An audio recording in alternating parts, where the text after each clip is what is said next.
Hello, my beautiful souls. Welcome sa ating tarot reading session. So, keep in mind, general reading po ito. Maaaring mag-resonate, maaaring hindi.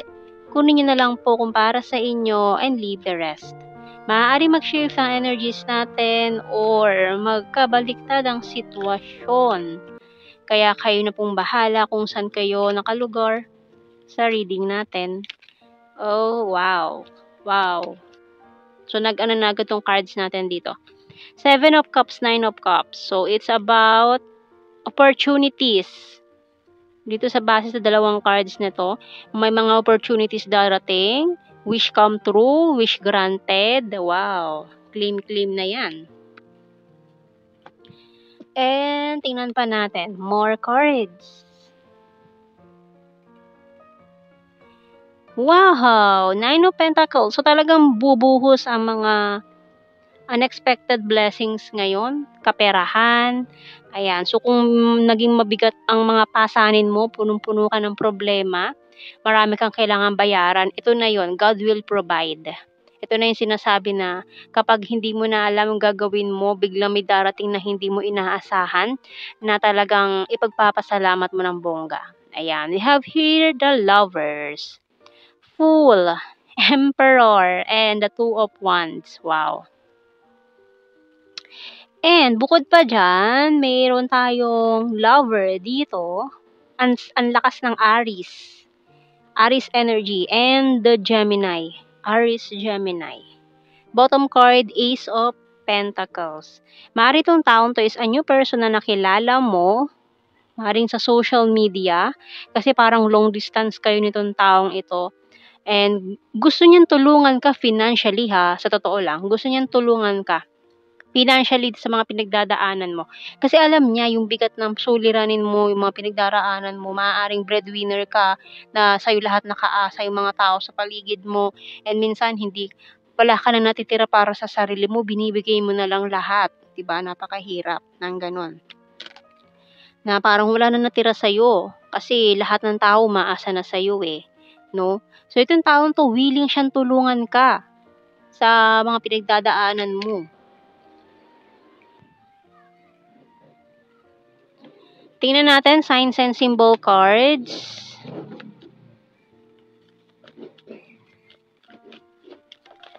Wow, shoes. Uy, 'di ba? Para namang itong divine counterpart talaga with the Lover. So talagang too good to be true. Wow.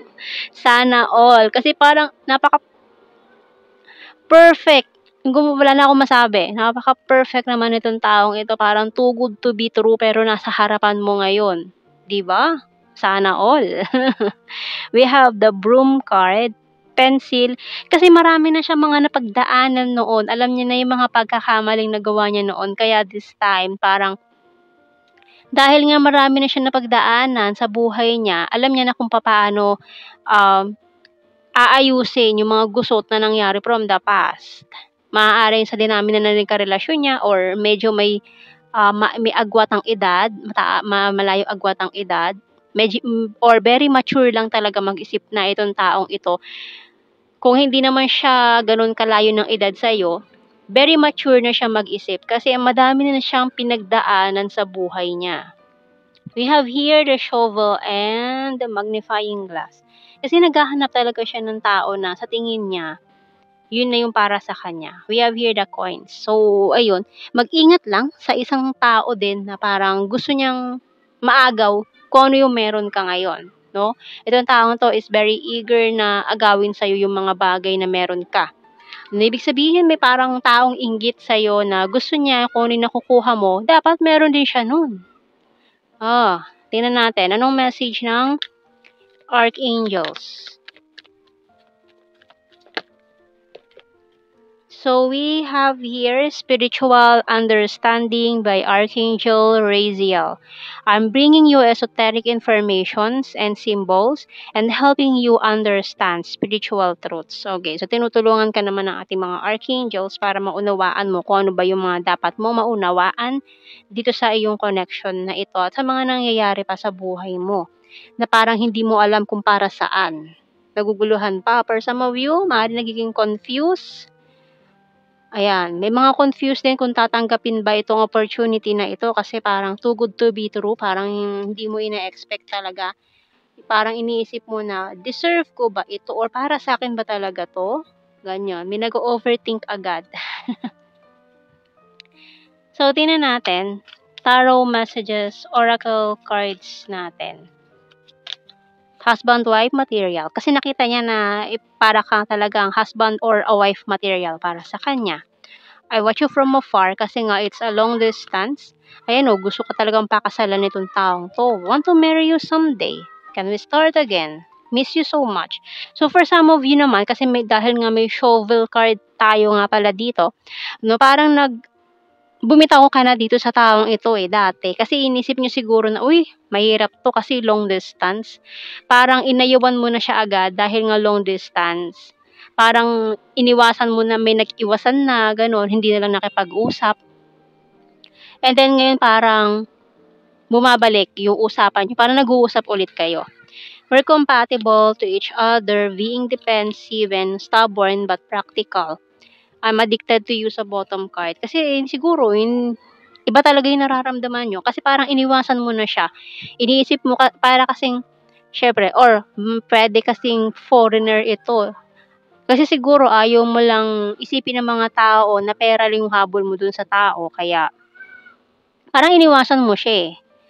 And then ngayon nag-uusap ulit kayo. Okay, so tingnan natin sa ating The Hidden Truth Oracle cards.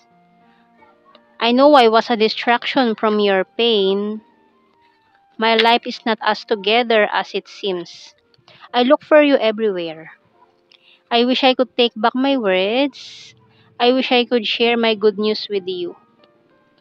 Just being near you is intoxicating. I wish I had treated you better and I hide behind material things. Okay, so tingnan natin, bottom card, I bury myself in work to forget you.